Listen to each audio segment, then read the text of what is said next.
Hey there, and thank you for downloading our budget template. This is just going to be a quick tutorial on how best to use it. But before we get started, a quick disclaimer.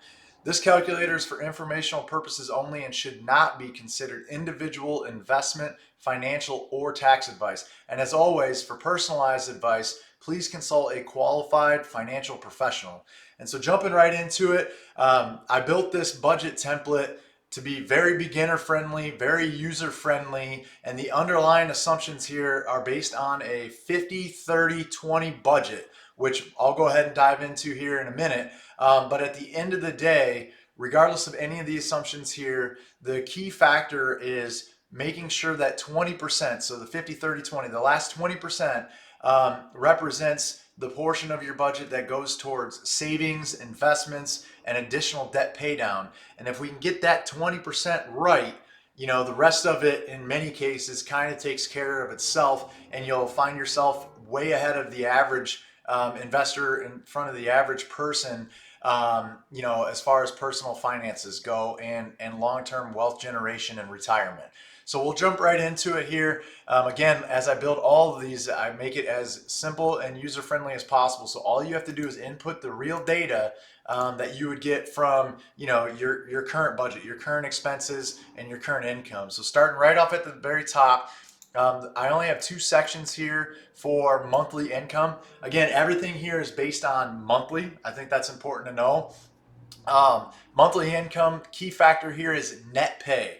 And so if you're new to this, your net pay is your actual take-home pay, what you get paid in your paycheck or your commissions or however it is that you receive payment. It's after you pay all your taxes and anything else that's deducted out of your paycheck that you get to keep, right? So that's net pay, i.e. take-home pay.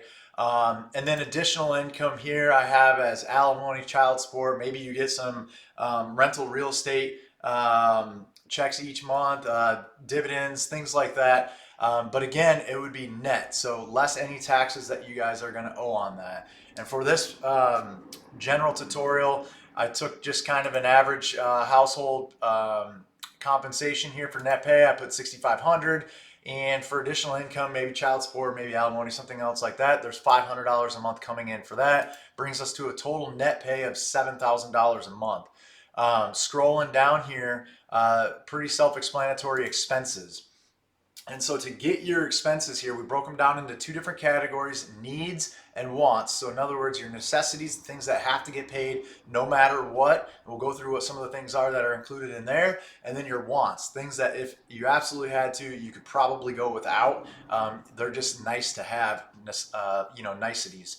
To get your expenses, your needs portion of your expenses, make sure you go through, there's two different ways you can do it. You can go through previous month's expenditures. So go to your bank account, your checkbook, whatever it is that you use to pay all your bills every single month, and go through and put what you spent last month in all of those categories. The other way to do it would be to go forward from today for the next 30 days or 60 days and see what you're spending each month on each one of these categories, and then go ahead and transcribe them into this budget template.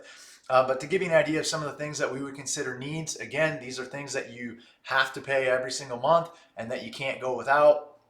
Obviously, shelter here in the form of mortgage or rent. Auto insurance premium if you're going to be driving your vehicle. Life insurance premiums have to be paid. Your utility bills are all right here. Groceries, obviously, you need to eat every month. Things like car payments, car maintenance, rough estimate of what you're going to spend. So typically, you might not have maintenance every month, but you probably have $600 a year or $1,000 a year. You just divide that by 12 to get your monthly, and you put that in here. Things like gasoline, you have to put gas in your car to be able to run it. Your phone bill, internet, if it is a necessity. So for instance, for like work, and other things like that. However, I will say the internet for most of us in our lives today is a necessity, so I put it here under needs. Then your minimum debt payments. And so these are necessities, these are needs because you have to make these payments, otherwise you're charged additional interest. You could, get them turned into credit agencies and be forced to bankruptcy and things if you don't pay them.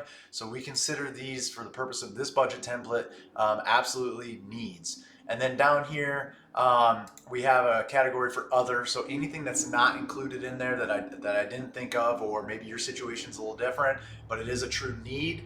For instance, special needs care for children, elderly parents, continuing education costs to maintain your license, and your employer doesn't cover that cost, something like that would go in here. And so I already pre-filled some of these sections in here just so that we could do this tutorial. Next is wants, and just like what it sounds like, these are things that are nice to have, but not necessarily something that you have to spend on every single month. Things like extra clothing, jewelry, dining out, alcohol, tobacco, energy drinks, even though you might say, hey, no, I need these things. Those are ultimately wants. And the reason that we do this the way that we do it is so that you can kind of see where you're categorizing and spending your money, where it's going in the most simplest way. Things like movie, concerts, even your gym and club memberships and things like that would be wants, not necessarily needs. Travel expenses, this would be for things like vacation. Cable streaming package, I put that definitely as a need. Or a want, sorry. We don't have to have TV in 99.9% of the scenarios. Holiday gift giving, so these are your Christmas expenses. Again, if you only do Christmas, you don't provide gifts or any other holidays or anything else like that, you would take what you would normally spend there and divide it by 12 so that we understand what we need to be allocating to those funds each month. And then last but not least, same thing down here. I did other wants that aren't categorized. So something I didn't think about that maybe you do, that you want to allocate a special line item in here. I put down here at the bottom. I put 250 here. This would just be like your miscellaneous. Or just to give you that little bit of a cushion where you're like, nah, I know I spent a little bit more money. There's always a trip to a gas station or some random weekend trip that we take. So you put that here. The next critical portion of this 50, 30, 20. So 50% to your needs, 30% to your wants, and then 20% to your savings, investments, and additional debt pay down is what this budget is mostly based on. And so this next section here, savings, investment, and monthly debt pay down above your minimum payment, consists of essentially this group of items. I'm sure there are some other items in here, depending on your scenario. For instance, if you're a real estate investor, maybe this other category down here at the bottom that I left needs to be for additional real estate purchases or something else like that. But for most people, these are somewhat the general savings, investing, and debt pay down sections. Anything that's not covered in here, again, just put in this other section down here. So in here, you would have your emergency fund contributions. So if you're trying to build up your emergency fund, which in this example I said that we were, you would have that in there because you're going to put that into a separate savings account so that you can build that fund. General savings account contributions. Some people like to build up that savings account above and beyond their emergency fund. That's a whole different discussion, not for the point of this template tutorial. But the next ones here are like your employer-sponsored retirement plans, your individual retirement plans, IRAs, things like that, your brokerage accounts, maybe kids' education. And then we get down here into excess payments on things like your mortgage, excess payments on things like your student loan, your credit card or personal loans or recreational vehicles possibly, and then other. And then that totals this for you. So the only input that you're going to be doing here are just in these line items for needs, income, wants down here, and your investments. All of these totals get totaled up for you automatically with built-in formulas. Your total comes down here to total expenses. You can see what your cash outlay is. And then a couple things here. So this shows nothing because it was a wash. You had $7,000 of income. As you can see up here, you have $7,000 of expenses here. So now I'll change this and I'll say, okay, well, we're really saving up for a nicer, newer vehicle. So we're going to do $500 a month. You can see this automatically populates down here to our net cash flow. We're $200 short. Okay, so now that might happen the first time that you go through this, and that's honestly a good thing. It makes you be able to go back and reflect and look at where your money's going, what you're spending, and allows you to have the tough conversations with yourself or with your spouse or whoever about what kind of changes need to be made so that you can get to where you want to go to and allocate appropriately throughout here. So when you have a shortfall of $200, we're assuming you can't just create $200 more in income today. So what we have to do is go through here. Maybe, we have to save a little bit less for this new vehicle that we know we're gonna have to purchase in a little bit. And that takes us back down to, break even. The trick is here, you do want this number to be 0. So if you get to the end here, and let's say we don't have anything in there, and you have an extra $250, the same principle applies here as if it was negative. You need to go back up there and find out where you can reduce money from in the interim until you can get back to where you want to be. But same thing as if it's positive here. So this is $250 net cash flow at the end of the month.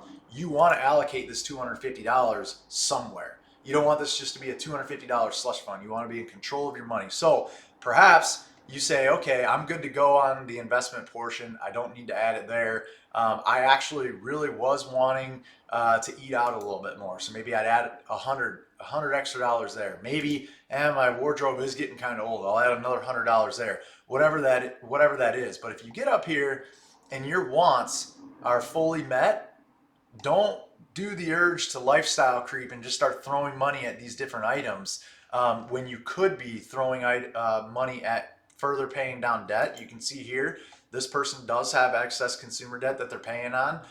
Throwing an extra $250 to that might pay that off in 6 months or a year or something way sooner. And then they'd have the $250 plus the $100 that could snowball that into other wants or additional investments or something. But you play around with here, you see where the best use of your funds would go. I'm going to go ahead and put we're going to put $500 here in kind of miscellaneous a month, and we're going to say that they're not contributing anything to their emergency fund because their emergency fund's already built up. Or perhaps maybe it's not even built up, to be honest. Or maybe let's say we're only going to do $50 a month to that. So actually, bear with me just a second. We're going to do 0 there, and we're only going to do $250 to the employer-sponsored plan. There we go. We're at a break even. All of our dollars that are coming in every single month are accounted for in our budget. And so let's scroll up over here and look at a few other things that we have built in here. So this is where you're going to start doing the analysis and the deep thinking and tough conversations, or maybe easy conversations, depending on how this looks when it spits out. But this chart over here just gives you an idea of where your money is going. This is the amount and the percentage that goes to monthly necessities. This is the amount and percentage that goes to your monthly wants. And this is the amount and the percentage that goes to your savings, investments, and debt pay down. As I mentioned at the beginning of this video, we're making an assumption based on kind of an easy general budget template of 50-30-20 budget. And what that means is 50% should roughly be allocated to necessities, 30% should be roughly allocated to your wants, and the remaining 20% should be allocated to your savings, investments, and additional debt pay down. Okay, so the reason this is in red right here is because I have it set to where if it's anything less than 20% that's allocated to your savings, investments, and debt pay down, then it's going to highlight in red so it sticks out to you so that you can make some changes and really work towards getting that to be at a minimum of 20% of your net pay over here is being allocated to your savings, investment, and debt pay down. And the reason for that is, in general, again, this is an individualized, this isn't an individual case for you specifically, but in general, over a broad group of people, if you can manage to allocate 20% of your net income to savings, investings, and debt pay down, and eventually, just savings and investments, you're gonna be on most likely a really good path towards replacing your income in retirement, having a better retirement, being less stressed out about money, things like that. The future will be looking bright. Anything less than 20%, especially if you still have debt, you're running the risk of long term not keeping up with inflation and purchasing power and not properly preparing for your retirement. So again, this isn't an end all be all. These are just rough guidelines and guardrails to get you thinking, to get you a budget that's kind of on track or something to work with, okay? And so when you see this as red, what we want to do is we want to look at our wants and our months. And you can see here, based on a 50-30, we're heavily allocated to our necessities. Now, sometimes there's not much we can do here, right? Our mortgage is set, different things are set here. But that doesn't mean we don't want to take a look at these and see. Perhaps with different interest rate environments, maybe refinancing our mortgage and something else like that might make long-term sense for us to be able to get that payment down to maybe 1,500, which gets us back into 50% ish, of our monthly income in necessities and frees up some cash flow to better pay down. We could take $300 a month from here and put it down there and kind of get our budget back into, a working budget that makes sense for us long term. However, most of the time, many times, the monthly necessities needs, there's not a ton of wiggle room in here. So you can see, we've got a pretty high need as far as a percentage of our income. We go down to wants. We're spending about 22% of our monthly income in wants. But if we go down here, for this person or this household, maybe this is great. Maybe they don't need or maybe they don't want for anything more than this. They still get to eat out every month. They still have $500 where they've chosen to just kind of have as like a miscellaneous portion of their budget here, where they have an extra $500 a month for kids stuff or for themselves to go to a concert on a whim, or that weekend trip that they like to take each month. Whatever that scenario is, maybe this works for them. However, what I will say is, if we go back up here, we're a little light on savings, investings, and debt pay down. So if they can't take anything out of these needs and restructure any of this, then now we are looking at needing to pull something from our wants and allocating it more proportionately towards our savings, investings, and debt pay down, especially since it looks like we have this extra debt right here. Okay, so I don't know if that makes sense. If we didn't have an emergency fund, that would obviously be a critical piece of this as well. But that gives you a rough idea of kind of what you're supposed to be looking at here. Now, the next item here that I want to talk about is just I highlighted, I summed it up for you on what 50% of your necessities, wants, and 20% of your savings, investments, and debt pay down would equal. So a rough dollar amount. So you can see right here, ultimately, if you wanted to get close to the 50-30-20 budget, you're going to want your investments to get to $1,400 a month. You're going to want, you're going to be able to allocate up to $2,100 to your wants. Now, again, I might be beating a dead horse here, but I just want to preface and I just want to state one more time that these are just rough guidelines.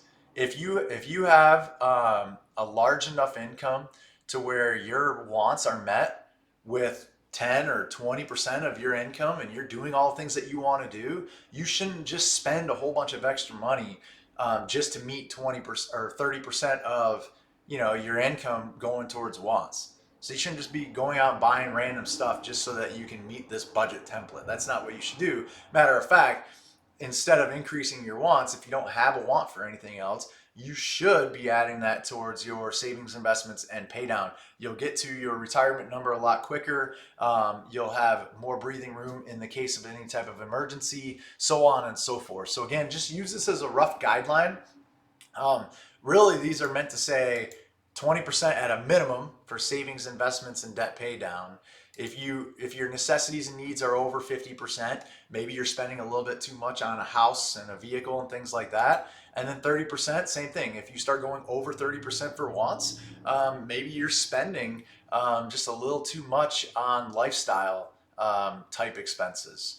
The very next thing here, the 80-20 budget comparison. I only added this in here if you wanted to make it even more simple, which I'm a favor of very, very simple budgets, especially once you go through this several months and you feel confident and disciplined enough that you can stick to budgets and you have a rough idea. I'm a big fan of just making sure, for me personally, I have my minimum of 25 or 20% of my income going towards saving, investment, debt pay down, and then the other 80% of my income goes to everything else. That is one way of being able to budget that's not as restrictive and things like that, and it's very beginner friendly, user friendly. So I put a comparison in here too. So for instance, if they got this example, if they got their savings and investings and things like that to 1,400, like you see right here, then it doesn't matter if their monthly necessities are over 50% or not. It's all just grouped into this 80% bucket. Now, again, a word of caution here: when you do it like that and you don't break it out and actually see what you're spending on your necessities and your wants, you don't realize that maybe you have a bunch of fixed costs in your necessities that are 70% of your budget. And so you really don't have a lot of wiggle room if in the loss of a job or other emergency situations or something else like that. So that's ultimately why the 50/30 budget is usually recommended. So I hope that all makes sense. This next piece is just a visual, just a quick visual to see it's the same graph up here, or it's the same set of data points as up here, just in a pretty cool visual graphic here that you can see. In a sense, obviously a huge portion is going to your monthly necessities, and then the rest obviously is your wants and your investments, just like it shows above. The rest of this template is just a quick bullet point on how best to use this budget template in case you didn't see this video, or in case you don't want to rewatch this video or something else like that. But at the end of the day, that is our budget template. I hope that that helps. I hope that you get a lot of use out of this. You can download it, you can save it, you can change it. It's a live document, so as you input one piece of data, everything else updates for you. It's very simple, easy to use. Download it, share it with other people, and if you have any questions, just shoot me a message or something like that. So I appreciate it. Take care.